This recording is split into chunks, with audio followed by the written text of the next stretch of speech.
Hey guys, it's Susie. Welcome back to the channel. If you're new here, hi, hello. I hope you all have had a wonderful morning, day, evening, night, whenever y'all are watching this. If you're watching this, thank you so much for being here. I'm going to read to you stories 10 through 12 from Ghost Stories of the Stanley Hotel in the Estes Valley, Volume 1.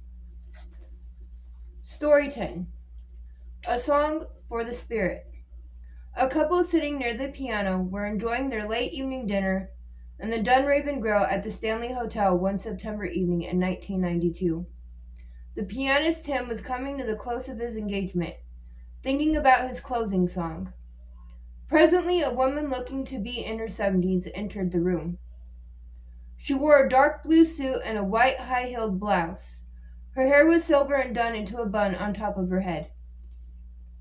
A man approximately in his 50s helped her to a table just beside the door. He had a large gray mustache, gray hair, and a gray suit. Tim had decided he'd play his usual closing song, Amazing Grace, but then changed his mind.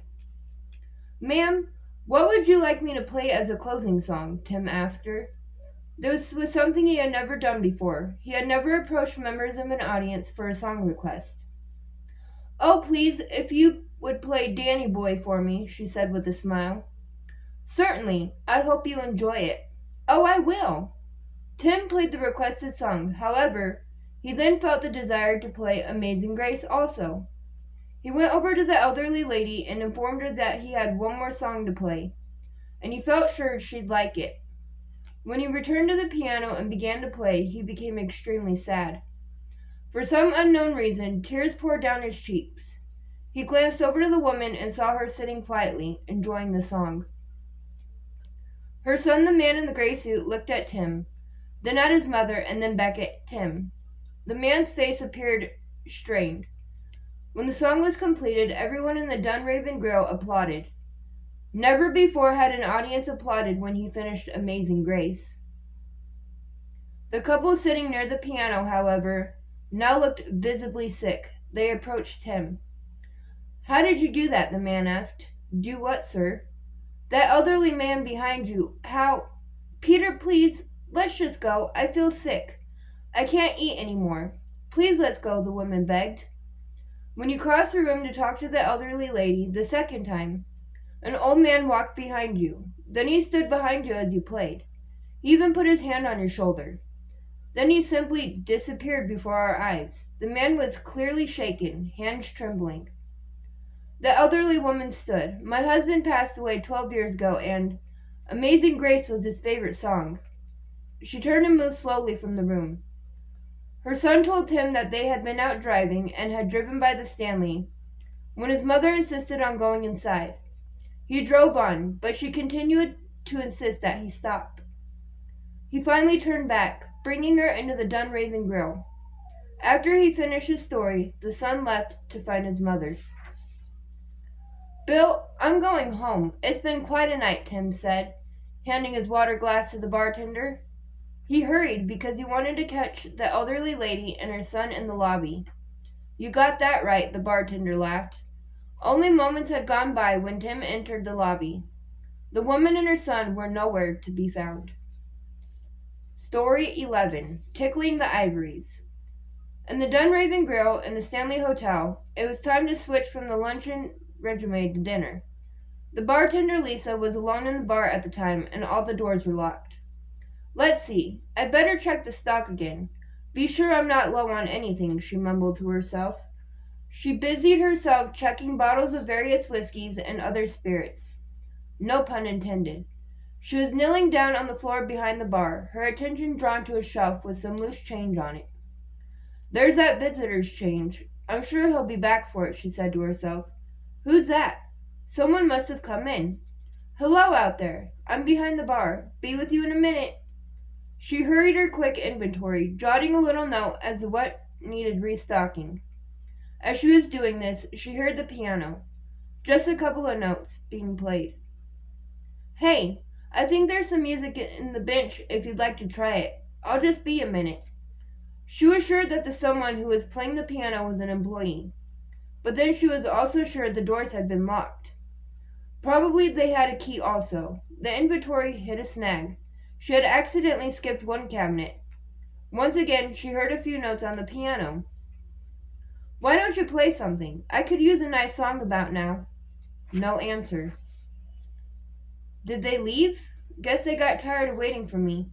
Oh well, let's see. One more of this. Two should be enough of that for tonight. I'd better reorder that. We're pretty low. The piano started again, the same few notes.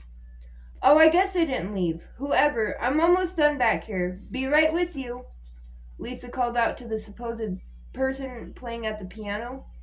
Within seconds, she finished with their inventory and added the final reminder to her notes to restock the Chablis. With a bit of a groan and a swipe to her knees, she brought herself up from behind the bar. No one was there, but the same few notes were still playing on the piano. Story 12. All in a night's work. There are those people who have no opinion one way or the other about ghosts. It's a topic that they haven't given much thought to. Such was the case with a night auditor named Wendy.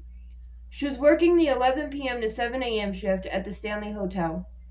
It was the best time to get work done, no interruptions. She was sitting at the end of the bar near the telephone and watching late night TV talk show as she sorted through a pile of paperwork.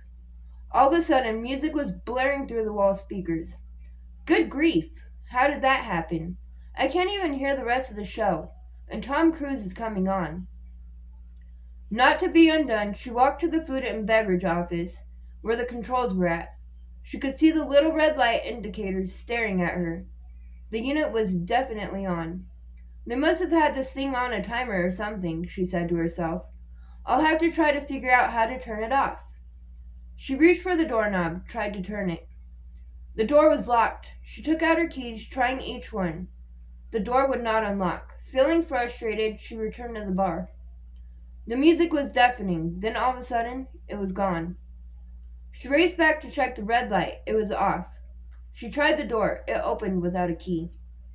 This is really strange. I'll have to tell the manager about it in the morning, she said to no one. Well, I've got to get back to work. Along about 4 a.m., Wendy was hungry. She decided to go into the big kitchen and get something to eat. Let's see, what do we have? This looks good, she said aloud.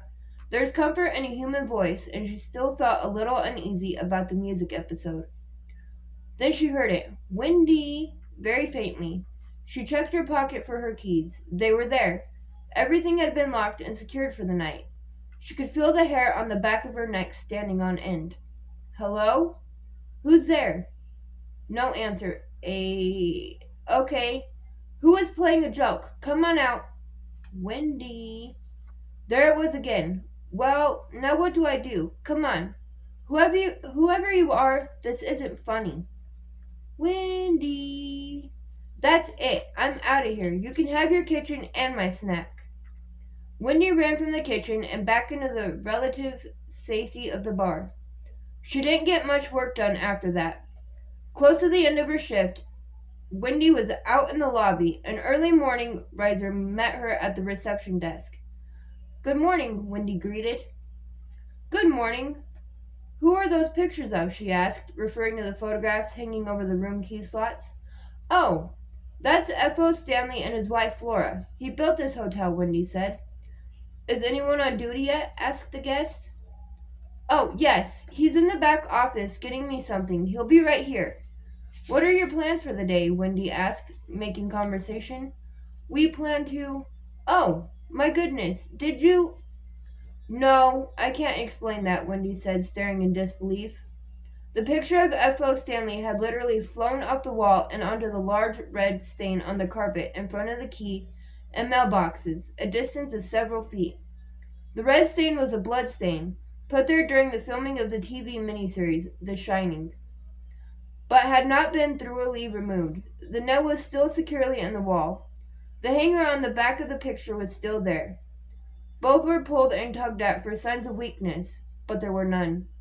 Perhaps Mrs. Stanley told her husband to get someone's attention and get that spot cleaned up, the visitor decided.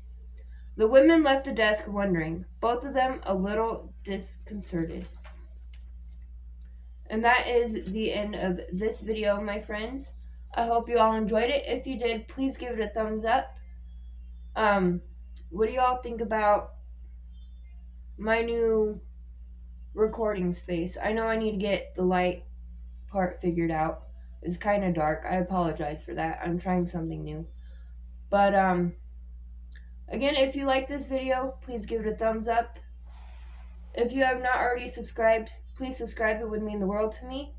With that being said, I hope you all have a great rest of your day, morning, evening, afternoon, night, whenever you all decide to watch this. If you watch this, thank you so much for being here. And I will see you guys again soon with another video.